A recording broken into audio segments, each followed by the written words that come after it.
افغان طالبان جو ہیں ان کے بارے میں ہر بندہ یہ بات جانتا ہے، داڑھیوں کو رکھنے والے ہیں، پگڑیوں کو پہننے والے ہیں، ان کی ثقافت کے اندر جو ہے عورت پردے کے اندر ہوتی ہے۔ حضرات گرامی قدر تناؤ جو ہے اس وقت دونوں ملکوں کے بارڈروں کے درمیان موجود ہے۔ اس تناؤ کو ختم کرنے کے لیے اور اس تناؤ کو مٹانے کے لیے ایک مرد کو بھیجنے کی بجائے وہاں پر ایک عورت کو بھیج دیا گیا اور اکیلے ہی بھیج دیا گیا۔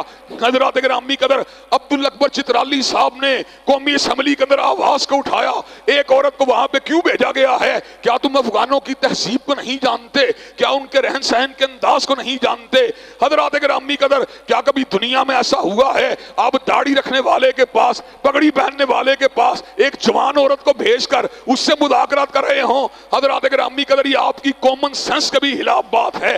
بلاول کو بھیجنے کی بجائے وہاں پہ ہنا ربانی گھر کو بھیج دیا گیا، علماء کے بغیر، پارلیمنٹیرین کے بغیر۔ نتیجہ کیا نکلا؟